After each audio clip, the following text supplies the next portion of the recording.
Hello, I'm going to read you a story called North. It's by Malorie Blackman. She also wrote a story called Noughts and Crosses, which was recently made into a television programme. You may have seen it. I read this story to the Year 6 last year, and we did a whole week's project on it, based on the transatlantic slave trade, something you may want to research after you've listened to this. I'm going to read the story in parts like I do at school. You'll have to tune in the next day for the next instalment.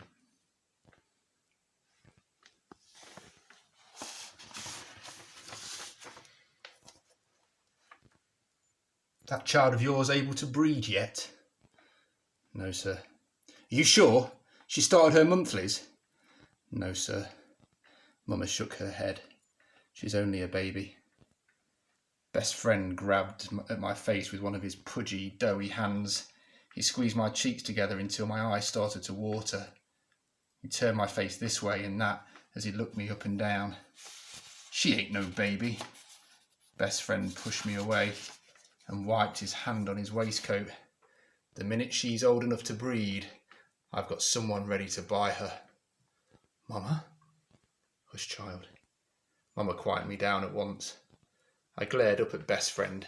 How could he take me from my mama? How would he feel if someone took his own daughter Amelia away from him?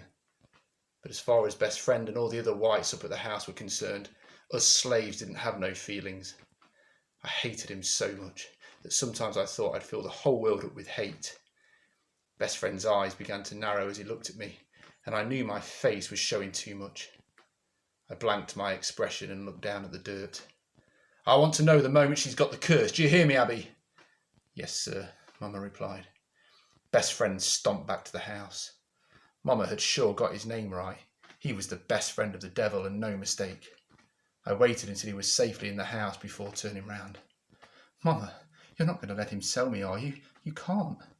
Mama carried on staring up at the house. Mama, hush, child. Come along now. We've got work to do and I don't fancy no back whipping just because you've got it in your head to ask questions. I won't go, I won't. He can't make me, I shouted. Child, you hold your noise, Mama warned. I won't go, do you hear me? I won't go, and if you let him take me, then you're nothing but a coward and a... Mama slapped me so hard my head snapped back. That's enough of your foolishness, Mama hissed. Now get back to work on those vegetables, do you hear?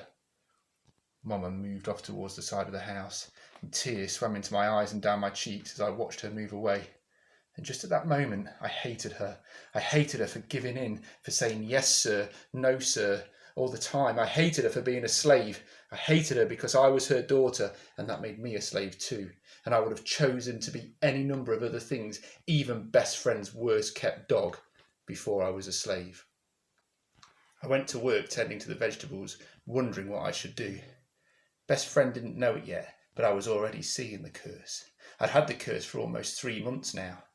It was only a matter of time before he got to find out, and then I'd be sold to the highest bidder faster than I could spit. But what could I do? As I dug around the carrots and potatoes, I turned over and over in my mind all the things I could do to get away.